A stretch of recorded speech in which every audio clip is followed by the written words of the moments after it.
Welcome to part 1 of the parenting series, The Importance of the Next Generation.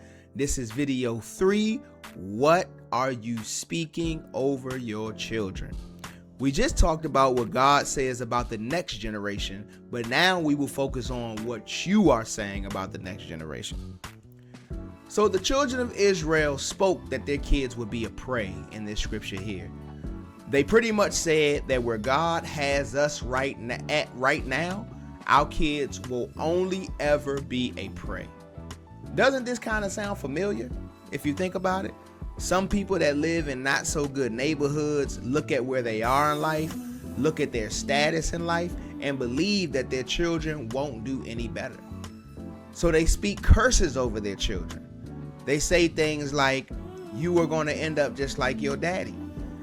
You will never be anything. You ain't nothing.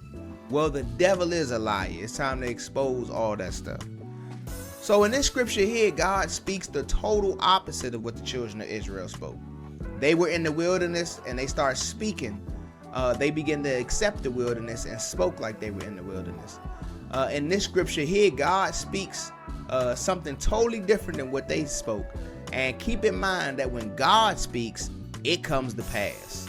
So they thought it was over for the next generation, and God tells them that the next generation is going to the promised land, meaning that they're going to accomplish things that y'all never accomplished, just as we talked about in the last video. As a parent, you want to make sure your word to the next generation are the words of God. What does that mean? That means you want to make sure your words are positive. In this scripture, it tells us that what you speak can destroy or uplift the next generation. So you can tear down the next generation, or you can choose to build them up.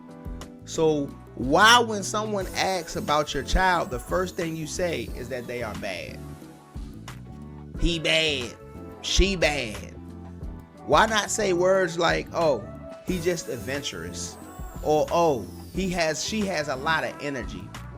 But by saying bad, you are saying that your child is a bad child.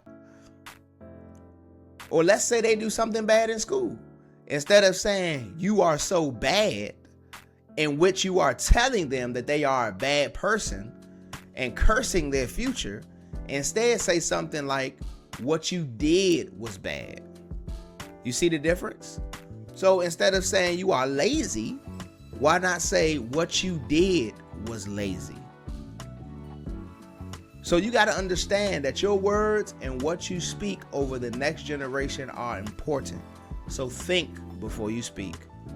Catch you next time on Let's Talk with J.R. Bryan.